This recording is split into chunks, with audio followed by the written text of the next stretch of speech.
Media dictionary के चौथे स्थापना दिवस पर प्रयागराज से अंकित तिवारी जी ने मुझे भारत की भाषाई स्थिति पर बोलने को आमंत्रित किया है, तदर्थ उनको धन्यवाद। मैं डॉक्टर धनाकर ठाकुर उत्तर प्रदेश के शाहजहांपुर में वरुण अर्जुन मेडिकल कॉलेज में जनरल मेडिसिन का प्राध्यापक हूँ। दरभंगा मेडिकल कॉलेज मिथिला बिहार से मैंने MBBS, MD और DCH की उपाधियाँ प्राप्त की है। फिर भारत सरकार के संस्थानों कोल इंडिया लिमिटेड, मेकॉन लिमिटेड में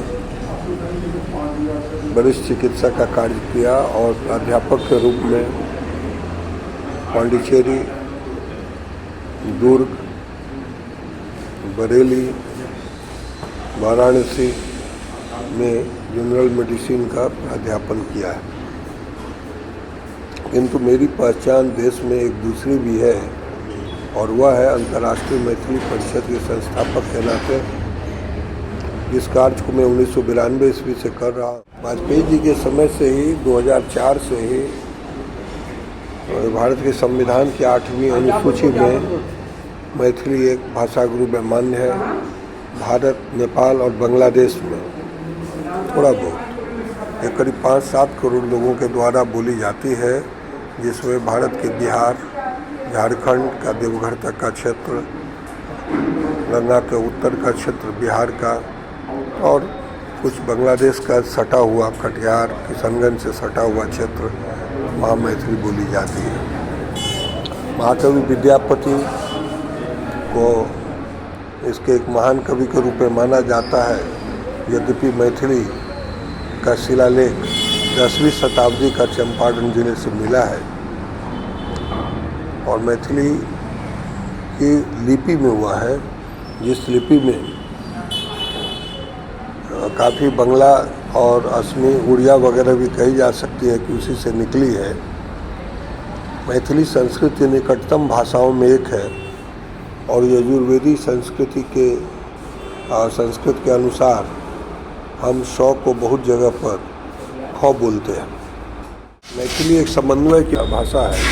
कभी शैव और शाक्त वैष्णवों के बीच में समन्वय की भाषा थी। आज मैथिली पूर्वी भारत के अधिकांश भाषाओं के बीच में समन्वयकारी भाषा है, पर दुर्भाग्य से हमारा अपना प्रांत नहीं है, इसलिए हमें कभी कभी हिंदी के साथ जोड़ दिया जाता है। हिंदी को राजभाषा के रूप में मैथिली स्वीकार करती है, किंतु एक ऐसी राजभाषा जिसे के.एम. पन्नीकर ने संविधान सभा में कहा था, जिसमें आधे शब्द संस्कृत के हों, ताकि पूर्वी और दक्षिणी भारत के लोग इसे समझ सकें। आज जब तमिलनाडु और कर्नाटक, केरल आदि से अनेक प्रांतों से ये बात उठ रही है कि हिंदी क्यों लादी जा रही है, तब हमें यह कहना है कि मातृभाषा के रूप में हिंदी को नहीं देखा जाए। हिंदी तो अवधी, ब्रज, छत्तीसगढ़ी, भोजपुरी, मगही और बघेली, सौरसेनी, पांचाली, बरेली और मुरादाबाद के आसपास की भाषाओं का नाम मैंने पांचाली रखा है। ये सबों का एक समन्वित रूप है और इसीलिए तमिलनाडु के लोगों का, उनके मुख्यमंत्री का, स्टालिन का वगैरह का यह वक्तव्य जो आया है, वह वक्तव्य तथ्यों से रहित है।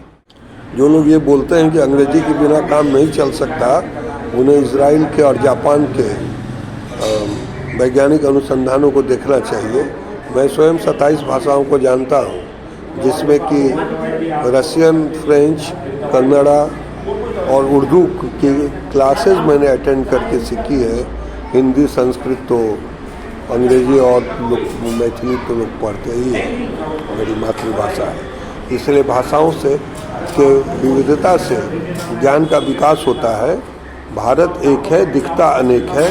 ये सभी भाषाएं भी एक ही हैं और सबों से संस्कृत मिलकर बनी है या संस्कृत की सब पर छाप है। स्वयं जवाहरलाल नेहरू जी ने डॉक्टर रामधारी सिंह दिनकर के संस्कृति के 4 अध्याय की प्रस्तावना लिखते हुए लिखी है कि संस्कृत भारत की राष्ट्रभाषा है और इसके विकास में दक्षिण भारत का अधिक स्थान है उत्तर भारत से। मुझे कोई बताए कि रामचंद्रन, रामास्वामी और जयललिता तो की बात तो छोड़िए, चिदम्बरम, श्रीरंगम, ये शब्द जो हैं, कन्याकुमारी, ये संस्कृत के शब्द नहीं है क्या? तो हमें विरोध कहाँ है तमिल से? और तमिल भारत की सबसे पुरानी भाषाओं में मानी जा सकती है, संस्कृत भी वैसे ही है। दोनों का आपस में सभी भाषाओं का सहयोग हो, भारत का विकास हो। मैं अपनी बात को खत्म करते हुए यह कहूँगा कि भारत का जो त्रिभाषा सूत्र है उसमें मातृभाषा, राजभाषा हिंदी के साथ संस्कृत, जो कभी राष्ट्रभाषा बन सके,